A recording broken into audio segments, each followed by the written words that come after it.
As the witch's sly friend cozied up to Jiang, a practiced mask of innocence on her face, she sidled closer, her voice laced with feigned curiosity as she asked what he was doing there. Jiang's eyes narrowed as he glanced at her, barely containing the simmering rage beneath his calm exterior. Memories of betrayal flickered through his mind like lightning in a storm. This was the very woman who had once conspired with the witch to strip him of his family's legacy in his previous life. A rush of anger tightened his chest, but he forced himself to remain composed. The weight of his vow to exact double the pain he had endured hung heavy in the air, his expression darkening with each passing second. The woman, oblivious to the tempest brewing within him, continued her charade, her voice sickly sweet as she pretended to be nothing more than a concerned friend. She tilted her head, a smile dancing on her lips as she asked if this was the land he had recently purchased. Her eyes glittered with false admiration as she complimented the scenery, her tone as if nothing had ever transpired between them. Leaning in, she subtly pressed her chest against his arm, her intentions clear despite her innocent facade. John's response was swift and merciless.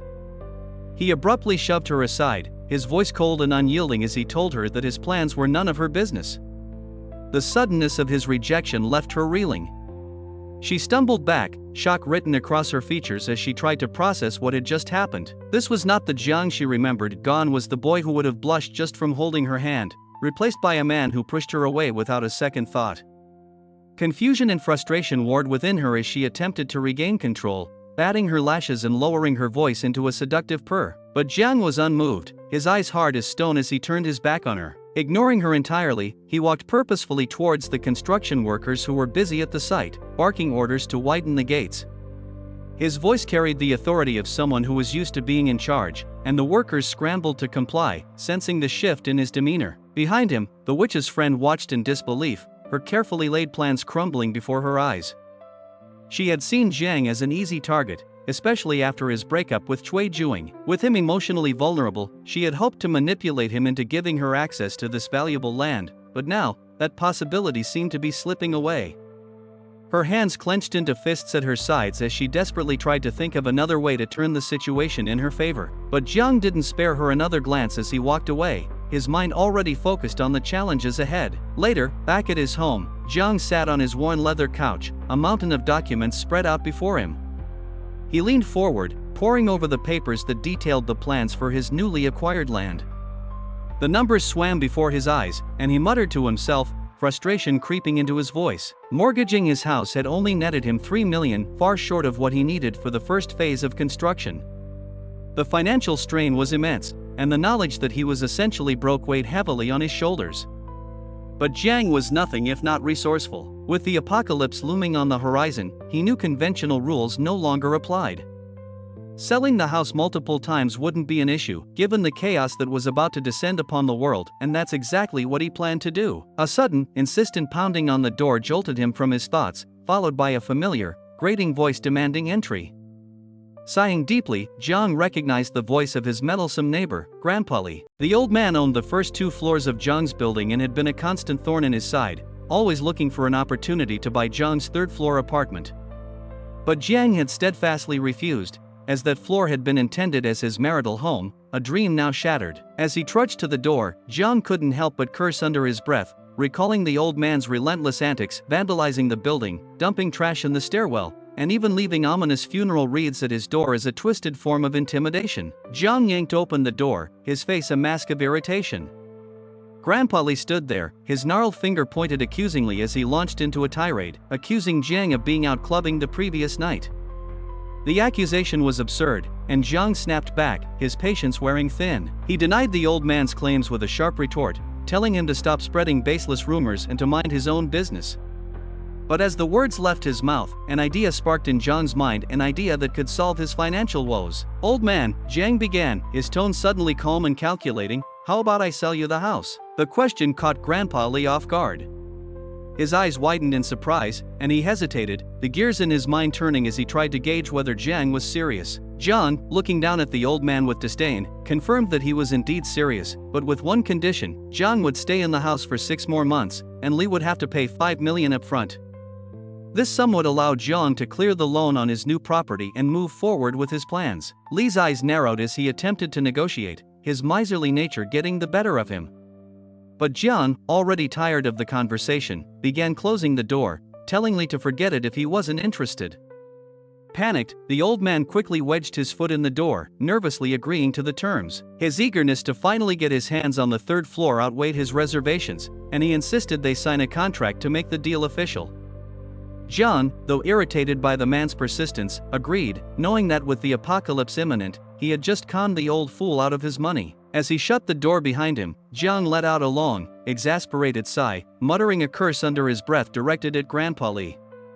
He walked over to his desk, where his phone sat charging, and began calculating the total sum he had now. With the 5 million from Li and the 3 million he had from the mortgage, Jiang had 8 million in total. It was a decent amount, but he knew it wouldn't last long with the ambitious plans he had in mind. Just then, the system interface appeared in front of him, a transparent screen that only he could see.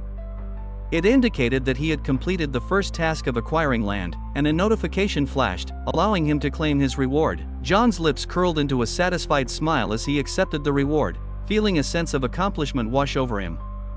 But there was no time to rest, his journey was just beginning. The next day, Jiang headed into the city, his mind set on tackling the next task, gathering a year's worth of supplies. The city was bustling as usual, the people blissfully unaware of the impending doom. Jiang moved with purpose through the crowded streets, eventually arriving at a large shopping mall. He grabbed a cart and began filling it with everything he could think of: non-perishable food, bottled water, medical supplies, tools, and other essentials. Cart after cart piled high as he systematically cleared entire shelves. Shoppers around him whispered in disbelief, their curious gazes following him as he continued his spree. Some laughed, dismissing him as a fool who had fallen for doomsday rumors. Others shook their heads in pity, thinking he had lost his mind. But Jiang paid no attention to their comments. He knew what was coming, and he was determined to be prepared. After hours of shopping, Jiang finally wheeled his overburdened carts to the checkout. The cashier's eyes widened in shock at the sheer volume of items, but she began scanning them nonetheless.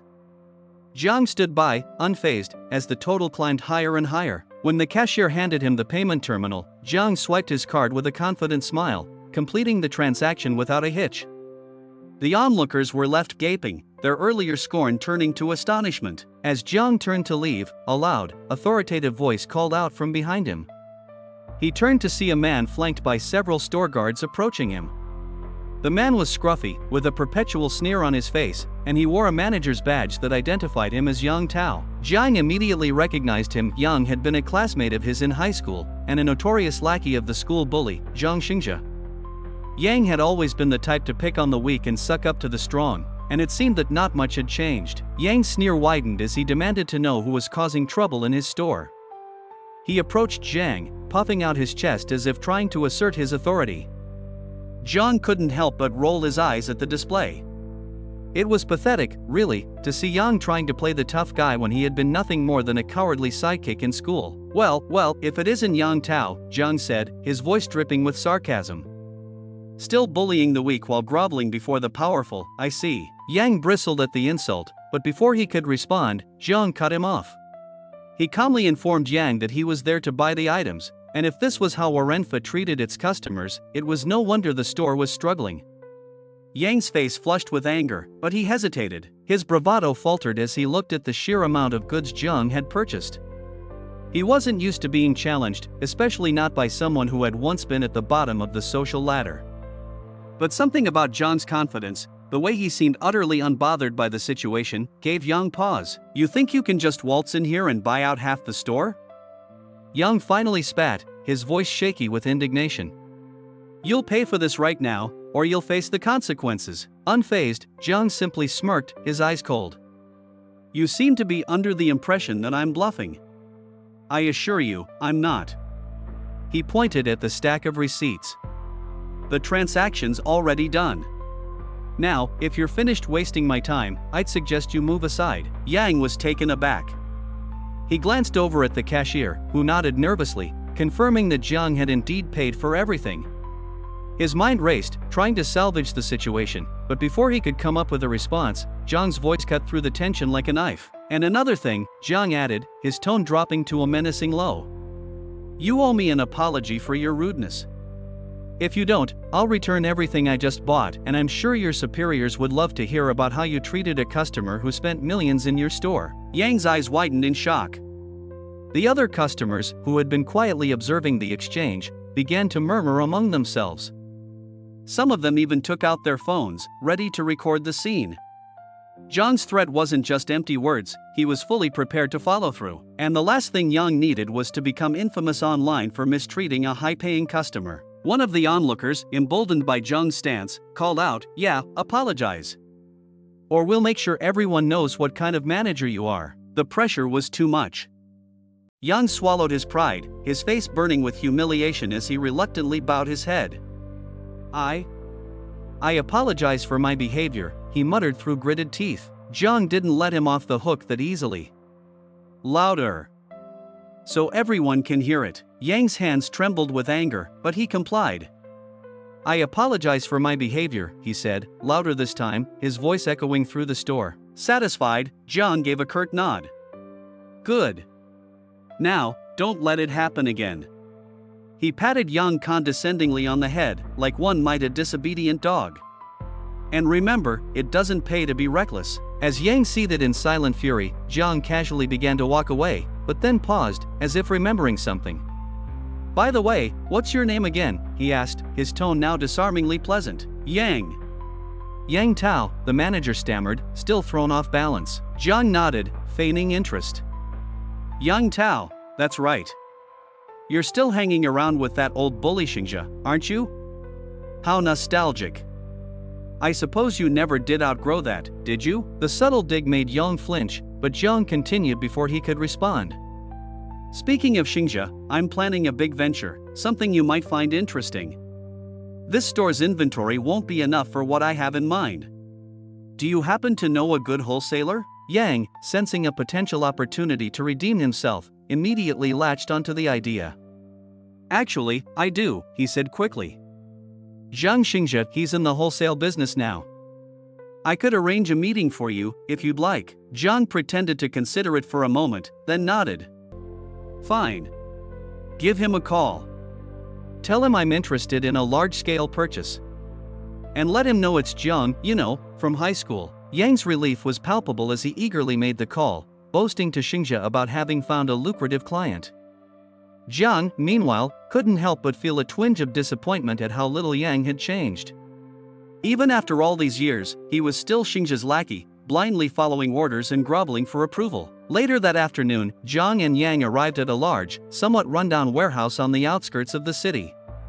The area was quiet, save for the distant hum of traffic from the nearby highway. As they waited, a flashy, expensive car suddenly roared into the lot, its tires screeching as it came to an abrupt halt, nearly clipping Yang in the process. Yang jumped back, startled, but before he could react, the car door swung open, and Zhang Xingzhe stepped out. Dressed in a designer suit and sporting an arrogant smirk, he looked every bit the part of a man who had grown too comfortable with his own power. A cigarette dangled from his lips, and he blew a cloud of smoke in Zhang's direction as if to assert his dominance. For a moment, Xingzhe didn't seem to recognize Zhang, barely sparing him a glance as he surveyed the warehouse. But then, something clicked. His smirk faded, replaced by a look of surprise as he finally made the connection. Well, he drawled, his voice dripping with condescension. "If it isn't the little punk from high school, what brings you to my neck of the woods, Zhang? Looking to relive old memories?"